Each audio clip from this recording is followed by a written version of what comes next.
بارش کی وجہ سے بارش کا پانی بعضوں کا جگہوں پہ کھڑا ہو جاتا ہے، اس کے بعد پھر وہ سوکھنے لگتا ہے تو وہ کچھ جگہ ہلکی سی نم ہوتی ہے. اب یہ سمجھ میں نہیں آ رہا ہے کہ اس میں گٹر کا پانی آیا تھا یا یا نہیں. ویسے ہی نارمل پانی بعضوں کا کھڑا ہو جاتا ہے کہ اب یہ جگہ پاک ہے یا ناپاک ہے. یہ شک شبے والی کیفیت ہے.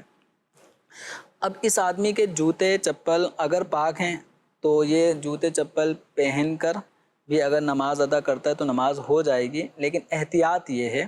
کہ اسے چاہیے کہ اپنے جوتے کو اتار لے اور جوتے کے اوپر پاؤں رکھ لے، چپل کو اتار کے چپل کے اوپر پاؤں رکھ لے. اب اگر بالفرض وہ زمین ناپاک بھی ہوئی، وہ زمین اگر ناپاک بھی ہوئی تو اس کے جوتے چپل جب اس نے اتار لیے اب اس کے تابع نہ رہے. صحیح. اب نجاست اور اس کے قدم کے درمیان یہ جوتے چپل حائل ہو گئے. ٹھیک.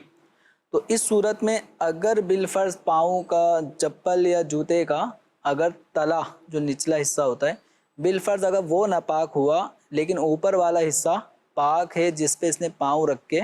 یہ کھڑے ہو کر نماز جنازہ ادا کرے گا تو مفتبی قول کے مطابق نماز جنازہ ادا ہو جائے گی. ٹھیک. امام محمد رحمۃ اللہ علیہ کے قول کے مطابق اب اگرچہ جوتے کا نچلا حصہ ناپاک ہو لیکن اوپر والا حصہ یا زمین کا حصہ ناپاک ہو. یا زمین کا حصہ ناپاک ہے اور اس نے جوتے چپل اس پہ رکھ کے اور جوتے چپل پاک ہیں، جس حصے پہ اس نے پاؤں رکھا ہوا ہے جوتے چپل کے وہ حصہ اوپر کا پاک ہے تو پھر نماز جنازہ ادا ہو جائے گی. ٹھیک ہے. تو پھر بہتر یہی ہے کہ اگر اس طرح کا معاملہ ہے اولاً تو ہم شک شبے کی بنا پر زمین کو ناپاک نہیں کہہ رہے، یہ ایک احتیاطی پہلو. تو اس میں پھر چپل اتار کر چپل پر پاؤں رکھ لیں، چپل پہ کھڑے ہو جائیں، چپل پر یعنی اتاریں اور چپل پر. لیکن اب یہ ہے کہ ہمیں عام طور پہ جیسے بعض اوقات بارشوں کی وجہ سے بعض اوقات وہ نکاسی کے نظام تھوڑا معطل ہو جاتے ہیں، ڈسٹرب ہو جاتے ہیں تو گلی محلوں میں کچھ پانی سیوریج کا بہہ رہا ہوتا ہے. اب بامر مجبوری اسی میں پاؤں چپل جوتے رکھتے ہوئے آگے جانا ہوتا ہے. اتنا تو آدمی کو یقین ہو جاتا ہے کہ میرے جوتے چپل کا تلا ناپاک ہو چکا ہے. لیکن عام طور پہ بعض اوقات اگر تلا جو جوتے کا ہے وہ اگر یا چپل کا اگر سول اگر اونچا ہے موٹا ہے تو ناپاک پانی وہ چپل کے اندر یا اوپر والے حصے پہ نہیں پہنچ پاتا. تو ان صورتوں میں یہ فائدہ اٹھایا جا سکتا ہے اگر جنازہ پڑھنے کا موقع مل رہا ہے کہ پھر جوتے چپل کو اتار کے اس کے اوپر کھڑے ہو جائیں. لیکن جس جگہ آپ نماز پڑھ رہے ہیں اگر وہ جگہ ہی ہمیں پاک صاف مل رہی ہے صحیح تو پھر جوتے چپل کو ایسے کہ جس کا تلا نیچے کا ناپاک ہے اوپر کا حصہ پاک ہے تو اس کو پاؤں سے جدا ہی کر دیں. ٹھیک. تاکہ مکمل یقین اور نظافت اور طہارت سب کے ساتھ آپ کی نماز جنازہ ادا ہو جائے. اچھا کبھی کبھار ایسا بھی ہوتا ہے کہ ٹھیک ہے وہ ناپاکی اور اس کا مسئلہ تو نہیں ہے لیکن روڈ پہ جنازے کی نماز ادا کی جاتی ہے، میدان میں جنازے کی نماز، اور عام طور پہ جنازہ بھی اکثر ظہر کی نماز میں ہی زیادہ آ رہے ہوتے ہیں تقریباً. تو اب ایسے موقع پہ اگر شدت کی گرمی ہے اب اگر جوتے آپ کے اندرونی بیرونی ہر جگہ سے پاک ہیں اور جگہ بھی پاک ہے، صرف گرمی کا معاملہ آ رہا ہے کہ اگر اس جوتے چپل کو اتاریں گے تو اس وقت روڈ ایسا ہے کہ اس کو ہم ننگے پاؤں اس پہ کھڑے نہیں ہو سکتے تو پھر آپ پاک صاف جوتے پاک صاف جگہ پہ آپ پہن کر بھی نماز جنازہ ادا کر سکتے ہیں. اچھا جوتے کو بھی خام خام ناپاک نہیں کہہ سکتے؟ نہیں یعنی کہ یہ بھلے وہ جوتا ظاہر استعمال ہوتا ہے کہیں بھی ہوتا ہے تو صرف اس وجہ سے جوتے کو تو نہیں ہم ناپاک. محض یہ وجہ کہ میں جب سے خریدا ہے 5 مہینے سے 5 ہفتوں سے 6 ہفتے سے مہینہ بھر ہو گیا اس کو میں پہن رہا ہوں. پتہ اب یہ کہتے ہیں پہن رہا ہوں میں اسی مسجد میں بھی جا رہا ہوں، مسجد میں جو بھی متصل واش روم وغیرہ ہوتے ہیں میں وہاں بھی جاتا ہوں، یہ سب میں ہر جگہ تو اس کو گلی محلے میں گزر رہا ہوں، ہو سکتا ہے ناپاکی لگ گئی ہو. تو یہ ہو سکتا ہے ناپاکی لگ گئی ہو سے یہ جوتے چپل ناپاک نہیں ہوں گے. ماشاءاللہ یہ بڑی دین اسلام کی خوبی ہے کہ ہمیں ان چیزوں سے کہ ما شک شبے کی بنا پر ہمیں اس کے حوالے سے وہ نہیں کہا گیا کہ ہم ہاں ٹھیک ہے یہ ضرور کہا ہے کہ ہمیں اپنی کیفیت حالت بالکل ایسی پاک صاف اور یہ رکھنی ہے، یہ تو اہتمام کرنا ہے، لیکن خواہ مخواہ کے وسوسوں میں بھی نہیں پڑنا کیونکہ بعد اوقات کوئی بے وضو ہے وضو کرتا ہے تو اس کو وضو میں اتنے وسوسے، کسی کو پاکی کے معاملات میں استنجے یا دیگر پاکی کے تو ان میں اتنے وسوسے، کوئی غسل جنابت کرنا ہے اس میں اتنے مسئلے. تو ان چیزوں سے اپنے آپ کو ہمیں نکالنا ہے اور وسوسوں میں کبھی بھی نہیں پڑنا. اگر وسوسوں کی عادت ہے یا وسوسے آتے ہیں لا حول ولا قوت الا باللہ العلی العظیم، یعنی لا حول شریف کی یہ آپ کثرت کریں اور اپنا ذہن جب تک آپ اس سے نہیں نکالیں گے باہر تو یہ پھر آپ کو تنگ کرتے ہی رہیں گے، یہ وسوسے آتے ہی رہیں گے، اور یہ وساوس شیطان کی طرف سے ہوتے ہیں، یہ شیطان کی طرف سے ہوتے ہیں جو لوگوں کو عبادت سے محروم کرنے کے لیے یا عبادت میں ہی ایسے شبہات ڈال دیے کہ پتہ نہیں قبول ہوئی نہیں ہوئی کیا، تو وہ اس وجہ سے ہی وہ پھر بندہ عبادت سے بھی محروم ہو جاتا ہے۔ تو ان وسوسوں سے اپنے آپ کو ضرور باہر نکالیے۔ پڑھتے ہیں آپ کے سوالات کی طرف۔ عمران علی اتاری سیالکوٹ سے حاضر ہوا ہوں۔ مفتی صاحب کی بارگاہ میں سوال یہ عرض ہے کہ اگر کوئی آن لائن بزنس کرنا چاہتا ہے تو وہ اس کا طریقہ کار یہ ہے کہ 1 لاکھ روپے جمع کرواتے ہیں اور ہر ماہ اس کو اس پیسے کی بیس پہ 15,000 ملتے ہیں، اور 1 سال کے بعد اس کو 80,000 ملتا ہے وہی لاکھ سے، تو یہ طریقہ کار جائز ہے؟ اس کی رہنمائی عطا فرما۔ آن لائن بزنس کے بھی نئے طریقے ایجاد ہو رہے ہیں، اور کئی ایسی کمپنیز بھی ہیں یا ایسی ویب سائٹ بنا کر لوگ کہ اس میں آپ اتنے پیسے جمع کروا دیں اور پھر آپ آگے جیسے کسٹمر ڈھونڈتے ہیں، دیگر اور کو بھی اس کمپنی کو جوائن کرنے کا کہتے ہیں، تو ان میں سے اس طرح کی بھی اب شروع ہو چکی ہیں۔ جیسے یہ کہہ رہے ہیں آن لائن بزنس سے 1 لاکھ دیتے ہیں اور یوں ہمارے بڑھ جاتے ہیں، کیا کہتے ہیں؟ دیکھیں یہ جو طریقہ کار انہوں نے جو بیان کیا ہے یہ آن لائن کے ساتھ ہی خاص نہیں ہے۔ مثال کے طور پہ کہ 1 لاکھ روپے آپ دیں، ہاں ہم آپ کو ہر مہینے 15,000 روپے نفع دیتے رہیں گے، اور 1 سال تک 15,000 روپے ہر مہینے نفع دینے کے بعد جب سال کا اختتام ہو جائے گا تو ہم آپ کو پھر 80,000 روپے پھر آپ کو دے دیں گے۔ تو دیکھیں اس کے اندر یہ جو طریقہ کار ہے پارٹنرشپ کے حوالے سے، اس کے اندر نفع کو روپے پیسوں کی مقدار میں ایک تو فکس کیا جا رہا ہے کہ ہم آپ کو ہر مہینے 15,000 روپے دیں گے۔ اب یہ 1 لاکھ روپے سے کام کیا ہوگا، کاروبار ہوگا بھی یا نہیں ہوگا، تو اب یہ عام طور پہ ایک مجہول سی چیز ہے۔ پھر دوسرا، اس کے اندر نفع کو روپے پیسوں کی خاص مقدار میں طے کیا جا رہا ہے کہ ہم آپ کو 15,000 روپے ہر مہینے نفع دیں گے۔ تو اب 15,000 روپے نفع کو اگر ہم دیکھیں تو یہ تقریباً 1,80,000 روپے، 1 لاکھ روپے پہ آدمی ایک دیکھ رہا ہے کہ سال بھر میں مجھے 1,80,000 روپے کا پروفٹ ہوگا اور واپسی میں 80,000 روپے مزید مل جائیں گے، تو یوں مجھے 2,60,000 روپے 1 لاکھ روپے دینے پر 1,60,000 روپے کا ایک بینیفٹ حاصل ہو رہا ہے۔ تو یہ جو صورت حال ہے یہ شرعی اعتبار سے جائز نہیں ہے۔ اب یہ چاہے تو فیس ٹو فیس کیش رقم دیں یا اس کو آن لائن کر دیں، اور آن لائن کی صورت میں یہ طریقہ کار ہر مہینے 15,000 روپے اس کے اکاؤنٹ میں رقم آتی رہے اور سال پورا ہونے پر پھر اس کو 1 لاکھ کے بجائے 80,000 مل جائے، تو شرعی ضابطوں کے مطابق یہ کاروبار نہیں ہے، کیونکہ اس کے اندر ایک تو نفع کی فکسنگ ہے، دوسرا جو 80,000 روپے سال کے اختتام پہ 80,000 روپے دیے جا رہے ہیں، تو ایسا بھی کوئی شرعی ضابطہ نہیں ہے کہ جو کاروبار اگر پارٹنرشپ ختم کرنا چاہیں تو اصل راس المال یا جو اصل سرمایہ ہوتا ہے اس میں سے ہم اتنا کاٹ کے آپ کو دیں گے۔ اس کا اصول اور ضابطہ یہ ہے کہ اگر وہ کیپٹل موجود ہے تو جتنا بھی پروفٹ ہوا ہے وہ پروفٹ کو اصل کیپٹل کو پہلے الگ کر لیں گے، اس کے بعد جتنا پروفٹ ہے وہ اپنے طے شدہ شرائط کے مطابق ڈیوائڈ کریں گے، اور کوشش یہ ہوگی کہ اصل سرمایہ باقی رہے۔ لیکن یہاں تو اصل سرمایہ کو بھی 1 لاکھ کے بجائے 80,000 کر کے واپسی لوٹایا جائے گا، تو یہ پہلو بھی اس کے اندر ناجائز ہے۔ یہ 80,000 بطور پروفٹ دیا جاتا ہے یا اصل سرمایہ ان کو دیا جاتا ہے؟ یہ اصل سرمایہ کے اعتبار سے یہ سوال انہوں نے کیا ہے کہ جب ہم ہر مہینے آپ کو 15,000 روپے پروفٹ دیں گے اور سال کے اختتام پہ آپ کو 80,000 روپے واپس دیں گے۔ ٹھیک ہے، ٹھیک۔ تو یہ صورت پھر جو کیلکولیشن کے ساتھ صورت سامنے آ رہی ہے کہ گویا آپ نے 1 لاکھ روپے دیے اور 1 سال میں آپ نے 2,60,000 روپے حاصل کیے، تو 1 لاکھ اس میں اگر آپ یہ سمجھیں کہ اپنا ملا تو 1,60,000 روپے کا گویا ایک فائدہ نظر آ رہا ہے۔ جمیل صاحب، 1 لاکھ پر 1,60,000 دنیا ساری بزنس کر کے یہی نہ کر لے؟ یعنی سارے بزنس ختم کر کے یہی نہ کر لے اگر اتنے ہی پروفٹ کی؟ اور ہمیشہ جو دھوکے والی کیفیت ہے نا بزنس میں، ان کے جو چند علامات ہیں نا آپ کو پروفٹ بہت اوپر بتائیں۔ عام جو فزیکل بزنس کر رہے ہیں جی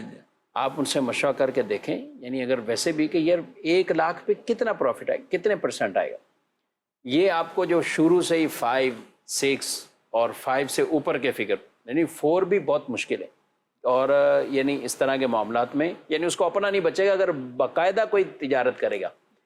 لیکن یہ اسی طرح ہی لوگوں سے پیسے لیتے ہیں اور چند لوگوں کو فائدہ دیا، پھر اس کے بعد اپنا اصل بھی گیا، کچھ کو فوائد حاصل ہو گئے شروع کے لوگوں کو، اور بعد والے تو سارے ہی گئے، ان کا اصل بھی گیا اور ان کا پروفٹ بھی گیا، جو 80,000 ملنا تھا وہ بھی گیا۔ اور ویسے بھی اس طرح کی جو چیزیں ہیں کہ جس میں کوئی تجارت ہے نہیں آگے، صرف نام اس میں تجارت کا لیا ہے لیکن حقیقتاً وہ سود، حقیقتاً سود۔ پھر جمیل صاحب اس میں ہوتا بھی یہی ہے نا کہ اب اتنے بندے اس نے ایڈ کرنے ہیں، جب ایڈ کرنے ہیں اتنے تو اتنے پیسے تو آگے کمپنی کو، اب اسی سے 10-10 ہزار نکال کے ان لوگوں میں تقسیم، خوش ہو گئے کہ پہلا پروفٹ آ گیا۔ پھر ان 10 نے 4 بھی آگے پکڑے تو 40 بندوں کو پھنسا دیا۔ 40 اپنا پروفٹ حاصل کرنے کے لیے ہر 40 میں سے ہر آدمی 4 آدمیوں کو آگے پکڑے گا، تو یہ ناظرین کرام ایک پورا جال بچھ جاتا ہے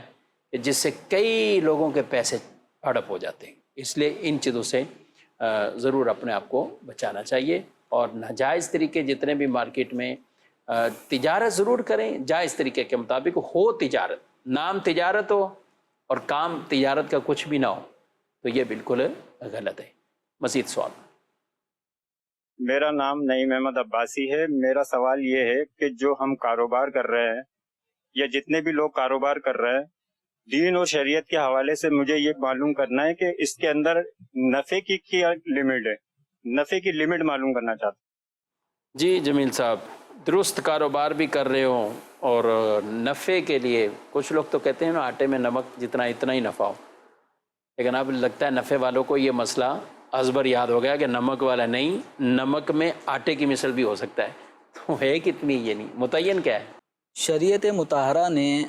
ایک تاجر کو اپنی جو چیز اس نے خریدی ہے اس پر کتنا وہ پروفٹ رکھ کر آگے سودا کرے، اس کی کوئی لمٹ مقرر نہیں کی۔ ٹھیک، یہ خرید و فروخت کرنے والے ان دونوں کی آپس کی رضامندی پہ ڈیپینڈ کرتا ہے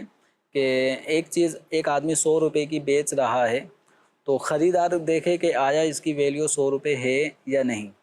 اب جو کسٹمر ہے، خریدار ہے، تو وہ عام طور پہ اپنے ویلیو کو بھی جج کر رہا ہوتا ہے کہ آیا جی میں مہنگی تو نہیں خرید رہا بہت زیادہ، تو یقیناً کوئی آدمی اگر 100 روپے کی بیچ رہا ہے تو اس کو 90 روپے کی پڑی ہوگی، 95 روپے کی پڑی ہوگی یا 80 روپے کی بھی پڑ سکتی ہے۔ تو اس کے اندر اگر کوئی 5 روپے پروفٹ لینا چاہے، 10 20 لینا چاہے تو اس میں کوئی مذائقہ نہیں ہے، لیکن دھوکہ نہ ہو۔ جیسے بعضوں کا دھوکہ یوں دے رہے ہوتے ہیں کہ ایک چیز ان کو 80 روپے کی آتی ہے اور کسٹمر لگاتا ہے اس کا 90 روپے، تو ابھی جھوٹ کہتے ہوئے کہتے ہیں بھائی 90 روپے کی تو ہمیں بھی نہیں پڑی، وہ واقعتاً 90 روپے کی تو نہیں پڑی، نہیں تو 80 روپے کی پڑی تھی۔ اب یہ اپنے طور پہ سمجھتے ہیں کہ ہم جھوٹ نہیں بول رہے، کہ ہمیں تو 90 روپے کی بھی نہیں پڑی، تو ظاہر بات ہے ہم تو سچ کہہ رہے ہیں کہ 90 کی نہیں پڑی، ہمیں تو 80 کی پڑی ہے۔ 80 والی بات وہ چھپا کے رکھتے ہیں۔ کسٹمر کو یہ تاثر اس گفتگو سے مل رہا ہوتا ہے کہ اگر اس 90 کی اس کو نہیں پڑی تو اس کا مطلب ہے 92 95 کی اسے پڑی ہوگی، تو اب یہ جو 100 روپے مجھ سے طلب کر رہا ہے ٹھیک ہے صحیح کہہ رہا ہے۔ تو یہ والی جو صورت ہے یہ دھوکہ ہے۔ اگر ایسی کوئی صورت نہ ہو، آپ اپنی 50 روپے والی چیز کے 75 روپے ریٹ بتاتے ہیں کہ میں 75 روپے میں دوں گا، 75 والی 80 والی چیز کا آپ کہتے ہیں میں 100 روپے میں دوں گا۔ اب کسٹمر ہے وہ خریدنا چاہے، وہ بھی اس کا پابند تو ہے نہیں نا کہ وہ آپ سے آپ کی منہ مانگی قیمت پر سودا کر ہی دے۔ اگر اس کو سمجھ آئے گا تو کر لے گا، نہیں سمجھ میں آتا نہیں کرے گا۔ لیکن یہ اگرچہ نفع کی مقدار شریعت مطہرہ نے مقرر نہیں فرمائی، لیکن مسلمانوں کی خیر خواہی کے پیش نظر ہمیں مسلمانوں کے ساتھ نفع میں اگر ہم کچھ کمی کریں گے تو اس وقت مہنگائی کا دور ہے اور غربت، افلاس، یہ بھی تقریباً اب کافی حد تک لوگ اس کا شکار نظر آتے ہیں۔ تو اگر ایک آدمی اپنی چیز پر اگر 200 روپے کی چیز ہے، اگر وہ 200 روپے کی چیز 205 210 روپے میں دے کر اگر وہ 5-10 روپے پروفٹ لے رہا ہے، اور ایک غریب آدمی ہے جس نے یہ بھی لینا ہے یہ بھی لینا ہے اور اس کے مثال کے طور پہ 1000 روپے میں اچھی خاصی اس کو چیزیں خریدنی پڑ رہی ہیں اور مہنگی پڑ رہی ہیں اسے، تو اگر ہم 2-2 4-4 روپے اگر پروفٹ یوں دیگر چیزوں پہ اگر کم کر دیں اس غریب کی غربت کے پیش نظر، تو انشاءاللہ یہ خیر خواہی پر آدمی کو اجر و ثواب ملے گا۔ ماشاءاللہ۔ اچھا جمیل صاحب، یہ جو آپ نے غریبوں کی جو بالکل متوسط طبقہ یا غریب کی بات کی ہے، اس میں عام طور پہ کھانے پینے کی چیزیں ہوتی ہیں، تو کھانے پینے کی تو وہ اشیاء ہوتی ہیں کہ جس میں حکومت وقت کی طرف سے بھی قیمتیں متعین ہوتی ہیں بعض، جی جی اور ان کے اوپر یہ اب چیزیں متعین ہیں، ریٹ متعین ہے، اب اس پہ بڑھانا، تو اس پہ آپ کیا کہیں گے؟ دیکھیں ابھی صورت میں جبکہ قانونی طور پر باقاعدہ لسٹیں بھی آ چکی ہوتی جی ہیں اور ہاں، وہ چیزیں ان کے پاس موجود بھی ہوتی ہیں، اس کے باوجود وہ اگر کوئی چیز 100 روپے ہے تو اس کو 150 روپے بیچ رہے ہوتے ہیں، تو یہ قانونی خلاف ورزی بھی ہے، اور اس قانونی خلاف ورزی کی صورت میں بھی آدمی گناہ گار ہوتا ہے۔ گناہ گار باقاعدہ ایسے لوگوں کے ٹھیلے اسٹال، یہ باقاعدہ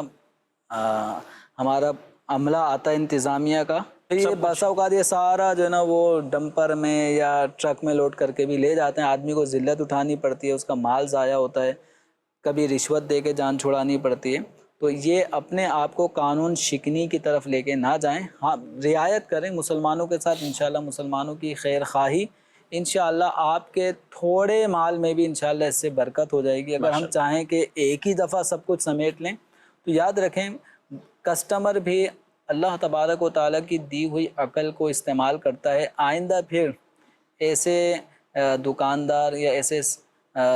کاروباری آدمی کی طرف دوبارہ پلٹ کے نہیں دیکھتا پلٹ کر نہیں دیکھتا کہ جس نے بہت زیادہ نفع رکھ کر آدمی کو چیز بیچی تھی۔ جی مزید سوال۔ مفتی صاحب سے میرا سوال ہے کہ جو مسجد میں سوال کرتے ہیں کیا ان کو دینا درست ہے؟ جواب ارشاد فرما دیں۔ مسجد میں سوال کرتے ہیں ان کو دینا؟ مسجد کے اندر جو سوال کرنا اپنی ذات کے لیے، جس کو آپ کہیں مسجد میں بھیک مانگنا، یہ شرعاً جائز نہیں ہے، اور ایسے مسجد کے اندر ذاتی سوال کرنے والے کو اس کی مدد کرنا دینا یہ بھی منع ہے۔ البتہ اگر کوئی مسجد کے اندر آ تو گیا ہے لیکن سوال نہیں کر رہا، زبان سے عام طور پہ لوگ اپنے پوری داستان سنانا شروع کر دیتے ہیں، اس طرح نہیں کر رہا، وہ آ کے بس کھڑا ہو گیا خاموشی سے، یا مسجد کے نماز پڑھنے کے بعد مسجد کے گیٹ کی طرف باہر کی جانب کھڑا ہو گیا، اور وہ شخص ایسا ہے کہ جس کے پاس کھانے پینے کو کچھ نہیں ہے، اور یعنی کل کیا کھائے گا کیا پیے گا نہ آج کا ہے نہ کل کا ہے، تو اس طرح حاجت مند شخص اگر وہ سوال بھی کرتا ہے لیکن مسجد سے باہر حدود میں نکل کے اگر اپنی ذات کے لیے سوال کرتا ہے تو اس کو بقدر ضرورت سوال کرنا جائز ہے۔ ٹھیک ہے، لیکن ایک تعداد شفیق صاحب باقاعدہ کما سکتے ہیں، محنت مزدوری کر سکتے ہیں، لیکن محنت مزدوری نہیں کر رہے، وہ باتیں اس طرح کریں گے، صبح سے بچوں نے کچھ نہیں کھایا، حالانکہ اس وقت جب وہ سوال کر رہا ہے مسجد میں وہ عشاء کا ٹائم ہے، عشاء کا ٹائم، صبح سے بچے بھوکے ہیں، بعض اوقات وہ سوال کرنے سے ہی ایسا لگتا ہے کہ کہیں جھوٹ تو نہیں بول رہے ہیں، اور یہ پیشہ ور ہی، یعنی اور یہ یہ اس طرح کی جو صفات ہوتی ہے کہ بالنپے تلے الفاظ، پھر فوراً رونا شروع کر دینا،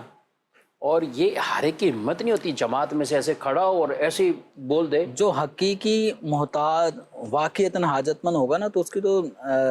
الفاظ ہی بے ترتیب ہوں گے، ہاں، وہ ایسے اعلان کر بھی نہیں ایسے اعلان بھی نہیں کر پائے گا، اور عام طور پہ سفید پوش آدمی آپ سے امام صاحب سے کہے گا، یعنی جس سے اسے لگتا ہے میری مدد ہوگی تاکہ میری سفید پوشی بھی برقرار رہے، تو جو حاجت مند ہو اسے ہی سوال کرنا جائز ہے۔ جو پیشہ ور بھکاری ہیں ان کا یہ پیشہ ور بھکاری بننا ناجائز، ان کا بھیک مانگنا ناجائز، ایسوں کو دینا، ان کے اس گناہ کے کام پر مدد کرنا ہے، تعاون کرنا ہے، یہ بھی ناجائز۔ بلکہ جو پیشہ ور بھکاری ہیں انہوں نے جو رقمیں لوگوں سے لی ہیں مدد کے نام پر، یہ واجب ہے کہ جن جن لوگوں سے لی ان کو واپسی کریں، ان کو واپسی کریں، یعنی ان کے حق میں مل کے خبیث ہے، مل کے خبیث ہے، ان کو واپس کرنا لازم ہے۔ واپسی۔ اب جب گاڑیوں میں آتے جاتے سارے پیسنجروں سے اگر ایک آدمی بھی ایک گاڑی میں چڑھے اور 2 ڈھائی 3 منٹ کے اندر وہ 50 روپے لے کے اترے تو کتنی گاڑیوں میں چڑھے گا، کتنے 500 روپے لے گا، کیوں کام کرے گا وہ؟ یہاں تو زیادہ میرا خیال ان کو سوچنا چاہیے نا، دینے والے ہیں، یہ آپ کو آپ کے محلے میں کوئی نہیں حقدار مل رہا، آپ کے پاس کام کرنے والے ملازمین ان میں بھی کوئی حقدار نہیں مل رہا۔ جو شریعت مطہرہ نے سب سے پہلے جو عزیزوں کا کہا ہے نا، جمین صاحب کتنی پیاری حکمت ہے اس میں، کہ عام طور پہ رشتہ داروں کے حالات سے آدمی واقف ہوتا ہے، رشتہ داروں کے حالات سے واقف ہوگا، لیکن مسئلہ یہی ہے کہ ہم آج جس معاشرے میں تو یہ رشتہ داروں کے ان حالات سے تو واقف نہیں ہیں، نیگیٹو باتیں پوچھ لیں ان سے جتنی بھی پوچھ لیں، وہ کیا کر رہا ہے، کیا کر رہی ہے، کیا کس کا مسئلہ ہے، یہ نیگیٹو جتنی ہوگی رشتہ داروں کی ساری ان کو یاد ہوں گی، اپڈیٹ ہوں گے، پورا پتہ ہوگا، ٹھیک ہے، کوئی کہاں سے نکل رہا ہے، کہاں جا رہا ہے، آ رہا ہے، اور یہ حالات ہمیں تو پتہ ہی نہیں تھا کہ ان کے یہ حالات ہیں، بتا دیتے ہیں۔ ان کے یہ حالات ہیں، تو اپنے رشتہ دار جو یہ کہا ہے نا شریعت نے، اس کی وجہ یہ کہ ان کے حالات پتہ ہیں۔ اچھا، رشتہ دار سے آگے والے جو ہیں آپ کے ساتھ کام کاج کرنے والے، آپ کے اپنے ملازمین، یہ ان کے بھی ہمیں حالات پتہ ہوتے ہیں۔ دکان پہ کام کرنے والا 15,000 تنخواہ لے رہا ہے، بچے بھی ہیں، بعض اوقات 20,000 تنخواہ ہے، گھر کرائے کا سب کچھ ہے، اور ہم ڈھونڈ رہے ہیں حقدار کسی اور کو، حقدار ہی نہیں مل رہا، اور بلکہ ایسے لوگ تو ایک امید بھی لگائے ہوئے ہوتے ہیں اپنے سیٹ افراد سے، مالکان سے۔ تو محترم ناظرین کرام، ان چیزوں کا ضرور ہمیں خیال رکھنا چاہیے، اور جو صدقات ہیں وہ بھی ان حقداروں کو دیں۔ اور قرآن مجید فرقان حمید میں بھی جن کو کہا ہے نا کہ جو لوگ لوگوں سے نہیں مانگتے، تو عام آدمی یحسبہم الجاہل اغنیا، عام آدمی سمجھتا ہے یہ بڑا مالدار ہے، غنی ہے، حالانکہ وہ لوگوں سے سوال نہیں کر رہے، مانگ نہیں رہے، ہاتھ نہیں پھیلا رہے، جبکہ قرآن انہیں فرماتا ہے للفقراء الذین احصروا فی سبیل اللہ لا یستطیعون ضربا فی الارض، انہیں زمین میں چلنے کی بھی طاقت نہیں، ان کی کیفیت یہ ہو چکی ہے، لیکن ہے فقراء، اور ان کو ایسوں کو تلاش کر کے دینا، یہ آپ کا صدقہ بھی اور آپ کا دیا ہوا خرچ کیا ہوا یہ اللہ کی بارگاہ میں قبول بھی ہوگا، اور اجر و ثواب بھی بہت ملے گا۔ گناہ کے کاموں پہ ہمیں معاونت نہیں کرنی چاہیے، پیشہ ور بھکاریوں کی بھی عادت ہمیں خراب بالکل بھی ہمیں نہیں کرنی، یہ نہ سمجھیں کہ بد دعا ملے گی یا کچھ ایسا ہو جائے گا، روڈ پر روک لیا کسی اور جگہ تو بد دعا دے دیں گے، اور خاص وہ جو نو جنس ایک ہے کہ جس میں بد دعا سے ڈرتے بھی لوگ رہتے ہیں کہ ان کی بد دعا تو فوراً لگ جائے گی، تو ان چیزوں میں بھی کچھ نہیں ہے، آپ اللہ پہ بھروسہ، اللہ پہ توکل رکھیں، اور اللہ اور اس کے رسول کے احکامات پر عمل کریں گے، کچھ بھی نہیں ہوگا۔ آپ مزید کون؟ مفتی صاحب سے میرا سوال ہے کہ وراثت میں بیٹیوں کی نسبت بیٹوں کو ڈبل حصہ ملتا ہے، اس کی کیا حکمت ہے؟ جی، اللہ تبارک و تعالی ارشاد فرماتا ہے للذکر مثل حظ الانثیین، کہ لڑکے کا جو حصہ ہے وہ دو لڑکیوں کے حصے کے برابر ہے، تو جس کو ہم یہ کہتے ہیں کہ سنگل اور ڈبل، کہ بیٹی کو سنگل ملے گا تو بیٹے کو ڈبل ملے گا۔ ظاہری طور پر جو اس کی ایک حکمت جو معلوم ہوتی ہے وہ یہ ہے کہ نان نفقہ اخراجات اٹھانا یہ عام طور پہ مردوں کا کام ہے۔ خواتین اگر وہ بیٹی کی صورت میں ہے تو اس کا نان نفقہ وہ والد کے اوپر ہوتا ہے، اسی طرح اگر بیوی کی صورت میں ہے تو اس کا نان نفقہ شوہر پر ہوتا ہے۔ اگر عورت مثال کے طور پہ ماں کی صورت میں ہے تو عام طور پہ اگر شوہر زندہ ہو یعنی والد ان کے زندہ ہوں تو وہ نان نفقہ اٹھا رہے ہوتے ہیں، ورنہ بیٹے اپنی والدہ کا سہارا بنتے ہیں۔ تو اخراجات اپنے ماتحتوں پر کرنا یہ ایک مرد کی ذمہ داری میں شامل ہے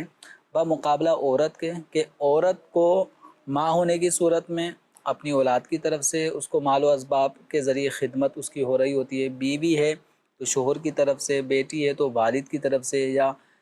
بہن ہے تو بھائیوں کی طرف سے ایک مالی سپورٹ ہوتی ہے، تو اس کے اوپر دیگر لوگوں کا خرچہ لازم عمومی طور پہ نہیں ہوتا، تو اس کو اگر ملنے والا جو حصہ ہے وہ ایک طرح سے سیو ہے جو آگے اس کے کسی بھی کام میں آ سکتا ہے۔ لیکن جو ایک مرد ہے اس مرد کو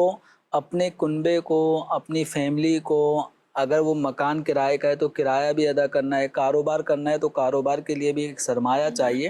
تو مرد حضرات کو چونکہ خرچہ کرنا ہوتا ہے تو ظاہری طور پر ان کا حصہ ڈبل اس لیے رکھا گیا تاکہ یہ اپنے اس اضافی خرچے کے ذریعے سے جو امور خانہ داری ہے، اخراجات ہیں، ان چیزوں کو اچھے انداز میں مینیج کر سکیں۔ صحیح۔ اور اس طرح کے جو احکامات ہوتے ہیں ظاہر ہے اس میں ہمیں یہ بھی نہیں حکم ہے کہ ہم ان کی حکمت ہمیں پتہ ہی ہو پوری، بلکہ ایسے احکامات پہ تو قرآن مجید میں موجود ہے نا، واللہ یعلم وانتم لا تعلمون، اللہ جانتا ہے اور تم نہیں جانتے، اب اس کی اور جو تمہارے حق میں بہتر ہے، تدرون ایہم اقرب لکم نفعا، یہ جو فرما دیا کہ تم یہ بھی نہیں جانتے کہ تمہارے لیے زیادہ نفع کس میں ہے، تو یہ وراثت کے احکامات کی آیات ہیں وہاں پہ بھی، اور کچھ اور بھی احکامات جہاں یہ ارشاد فرمایا بہت سی چیزیں آپ پسند کرو لیکن ہو تمہارے لیے شر، بہت سی چیزیں تمہیں شر لگیں لیکن ہیں تمہارے لیے خیر، واللہ یعلم وانتم لا تعلمون، اللہ جانتا ہے اور تم نہیں جانتے، یہی ہونا چاہیے۔ وہ ایک آیت مبارکہ بھی چلیں اس مناسبت سے، وہ قرآن مجید میں وَلَا تَتَمَنَّوْا مَا فَضَّلَ اللَّهُ بِهِ بَعْضَكُمْ عَلَىٰ بَعْضٍ، اس کی تمنا نہ کرو جو تم میں سے بعض کو بعض پر فضیلت دی۔ عورتوں نے یہی کہا کہ مردوں کو حصہ زیادہ ہے، تو مردوں نے یہ کہا کہ ہمیں چونکہ دنیا میں وراثت میں حصہ ڈبل ہے، ثواب بھی ڈبل ہوگا۔ اچھا، عورتیں کہنے لگیں کہ پھر گناہ بھی ڈبل ہوگا اور اس کی سزا بھی ڈبل ہوگی کل کو قیامت کے۔ تو اس پر یہ آیت مبارکہ جو نازل ہوئی جس کا خلاصہ عرض کیا کہ وَلَا تَتَمَنَّوْا مَا فَضَّلَ اللَّهُ بِهِ بَعْضَكُمْ عَلَىٰ بَعْضٍ، تم اس کی تمنا نہ کرو جو اللہ نے تم میں سے بعض کو بعض پر فضیلت دی۔ اب وہ مالی فضیلت، حسن و جمال کی فضیلت، شہرت عزت کی فضیلت، علم کی فضیلت، جو بھی ہے، کوئی ایسا تمنا نہ کرے، کیونکہ یہ تمنائیں کہ یہ نعمت اس سے چھن جائے مجھے مل جائے، یا کم از کم یہ کہ اس سے تو چھن جائے، تو یہ مذموم صفت ہے، یہ بری صفت ہے، اور آدمی حسد کے گناہ کے اندر مبتلا ہوتا ہے۔ جہاں تک تعلق آخرت کا ہے، فرمایا للرجال نصیب مما اکتسبوا وللنساء نصیب مما اکتسبن، مردوں کے لیے وہ کہ جو انہوں نے کمایا، یعنی جو نیک عمل کیے، اور عورتوں کے لیے وہ کہ جو ان کا حصہ ہے، یعنی جو کچھ انہوں نے عمل کیے ان میں سے عورتوں کا حصہ ہے اور مردوں کا، یہ ان کو حصہ اللہ پاک اپنے فضل سے عطا فرمائے گا۔ تو بہرحال یہ رب تعالیٰ نے جس کے لیے جو حصے مقرر کیے وہ عین حکمت کے برابر۔ اب حکمت، ہم اس حکمت تک کسی بھی حکم کی حکمت تک پہنچ سکے یا نہیں پہنچ سکے، نہ ہمیں اس کا مکلف بنایا کہ ہمیں یہ کرنا ہے، تو ہمیں یہ کہ رب کا یہ حکم ہے، ہمیں اس کے مطابق عمل کرنا ہے۔ جی مزید سوال۔ محمد بلال الطاری، مرکز الاولیاء لاہور سے حاضر ہوا ہوں۔ میرا مفتی صاحب کی بارگاہ میں یہ سوال ہے کہ اگر کسی شخص نے کسی سے موبائل خریدا اور موبائل خریدنے کے بعد اس شخص کو اس کی رقم ابھی ادا نہیں کی، اور رقم ادا کرنے سے پہلے ہی اسے کہا کہ میں اپنا موبائل نہیں بیچنا چاہتا، تو اب جس شخص کو اس نے موبائل بیچا ہے وہ کہہ رہا ہے کہ میں اس کو 1000 روپیہ جو ہے وہ اوپر رکھ کے اس کو اب دوبارہ تمہیں سیل کروں گا، تو ایسا کرنا اس شخص کا جائز ہوگا یا نہیں؟ اس حوالے سے رہنمائی کرو۔ اب اگر پہلی جو ان کی ڈیل باقاعدہ فائنل ہو چکی ہے کہ ایک موبائل 20,000 روپے میں اگر انہوں نے فروخت کر دیا تھا بیچنے والے نے، اور خریدنے والے نے 20,000 روپے میں سودا ڈن کر کے خرید لیا تھا، تو اب بیچنے والا اپنی چیز واپسی نہیں لے سکتا۔ اب اس کا جو حق ہے اس موبائل سے ختم ہو کر 20,000 روپے کی طرف منتقل ہو چکا ہے، اور جو خریدار تھا اس کا حق، اس کی ملکیت پیسوں سے ختم ہو کر اس موبائل کے اندر داخل ہو چکی ہے، اس میں شامل ہو گئی ہے۔ تو لہذا اب اگر کوئی موبائل بیچنے والا جب موبائل فروخت کر چکا ہے تو اب وہ سودے کو یک طرفہ کینسل نہیں کر سکتا۔ ہاں، اگر یہ ہے کہ باہمی رضامندی سے اگر وہ کہتا ہے کہ بھئی میں نے 20,000 روپے جو ریٹ لگائے تھے مجھ سے غلطی ہو گئی، ٹھیک، حالانکہ یہ موبائل 21,000 22,000 روپے تک کی اس کی ویلیو ہے، تو آپ یہ سودا کینسل کر لیں۔ اب اگر جو خریدار ہے اگر وہ کینسل کی طرف آمادہ ہو جاتا ہے اور 20,000 والا سودا باہمی رضامندی کے ساتھ، دونوں کی رضامندی کے ساتھ کینسل ہوتا ہے، تو اب یہ موبائل واپسی بیچنے والے کی ملکیت میں آ گیا، ٹھیک، اور جو روپے پیسے تھے وہ خریدار کی ملکیت میں واپسی آ گئے۔ اب اگر یہ چاہیں تو نئے سرے سے کوئی بھی ریٹ لگا کر وہ نیا سودا کرنا چاہیں تو کر سکتے ہیں، لیکن پہلا جو سودا ہے یاد رکھیں کہ وہ یک طرفہ کوئی بھی آدمی اس سودے کو فسخ کینسل نہیں کر سکتا۔ اس کا کینسل ہونا یا سودے کو ختم کرنا یہ دوسرے کی رضامندی پر موقوف ہوگا۔ ٹھیک ہے جی۔ ناظرین کرام، آپ نے پروگرام ملاحظہ کیا، ہمارے پروگرام کا وقت اپنے اختتام کو پہنچا ہے، آپ سے اجازت چاہتے ہیں۔ فی امان اللہ۔ ہادی و رہنما ہمارے علماء، ہو کبھی درپیش جو کوئی مسئلہ، پوچھ لیں حاضر ہوں ہم ان کی بارگاہ۔